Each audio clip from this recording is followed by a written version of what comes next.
The distinction between dominations and powers being moral, we may expect to find it present in the heart of the individual. Indeed, its source and seat cannot be other than the heart. If vital impulse had not become conscious in the passions, and conscious especially by feeling them thwarted, the models for a domination and for a power would never have appeared. We might have been moving mechanically under pressure from our fellows, like grains in a quicksand or snowflakes in an avalanche. We should never have minded it, unless some vital impulse within the single flake or the single grain had resisted that pressure or strain to push even harder and move even faster. So children and rustics endure political revolutions without even knowing what the word means or caring to know. If their daily routine is not disturbed, so many things of no consequence are talked about by the bigwigs. The children and rustics feel intensely the difference between powers and dominations in their private lives. They live surrounded and smothered by unintelligible fatalities, and they feel themselves brimful of suppressed powers for which they have no name. Their ignorance is in one sense wise. It anticipates the ultimate decrees of fortune in this world.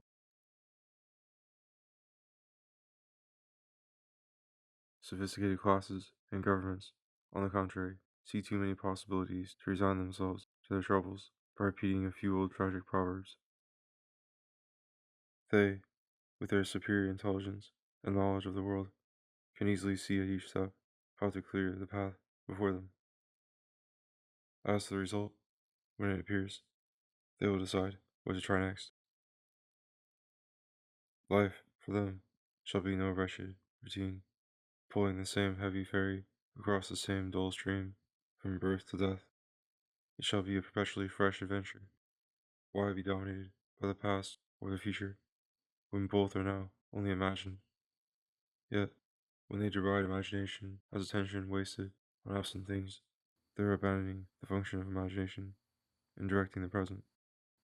They have indeed become incapable of directing themselves and are dominated by futilities, never being interested in anything but the morning's news and the day's accidents.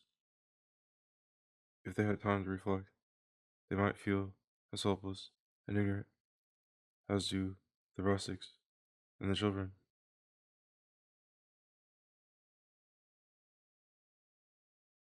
This predicament sets the problem for rational politics, and I believe involves a solution. Human beings are subjected from birth up to a domination contrary to their caprices. To leave a newborn child entirely free and alone would be infanticide. For their own good, if existence is a good, children must pass years under an imposed regimen, dark to them in its motives and origin, but sometimes welcome, and hardly to be defied without disaster. When they are well nursed, it is not so much the things that are done to them that annoy them, as the moments when those things are forced upon them or snatched away. For initially, in any automatic life, innovation appears formless and inconsistent. Children want to repeat what they have once succeeded in doing, and only the tempo of their routine is different from that of their parents or of change in the social weather. For this reason, they are driven to play and to like impossible stories. The real world is too hard to live in, and it is a relief to imagine another where everything happens more as it should. Only in the holidays, in the pauses of compulsory life, can they be free and happy. This is the first solution that suggests itself when the pressure of circumstances is not too crushing and continuous, but it is not a true solution, only a false escape from the problem. False I call it, not merely partial, because even in play and in the holidays, the problem recurs.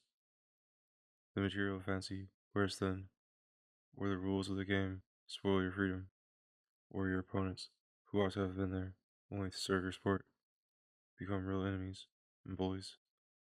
Later, if your play life becomes a passion at cards and racing, in politics, in love, in religion, you may find yourself more deeply involved, more harassed, more utterly defeated, than you need have been in the working world.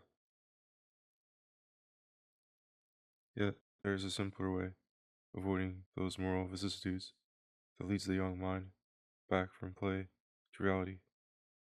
The pride of knowing may drive away the pleasure of making believe. Real things reward the respect that we show them, and imagination is as much excited by them as in any dream.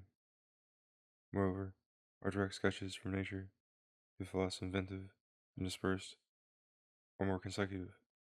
The mind capable of discipline can therefore transpose itself, ideally, to the side of surrounding objects, and learn to live their life rather than only that of the human body in its animal absolutism. To that extent, domination is abolished by taking the tyrant's part, yet this solution also is false, because if a man really took the part of things against his humanity, he would have attempted to kill himself while still living. He cannot have it both ways. Either the demon of things actually takes the place of his human soul, or this soul smolders in him, dishonored and sadly starved by that inhuman jailer. Your perfect pragmatist, therefore, would not have eluded domination by things, but would have cheerfully died of it. The ignominy of the childish life, when domination is most galling, lies in being subject to casual commands and vindictive punishments, mitigated by forbidden sweets.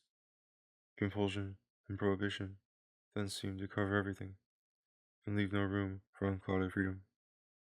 Freedom, then, must be rebellious, as if powers were essentially tyrants, whereas we know that they become such only through a reversible relation which they bear, too often, reversible wills in their enemies.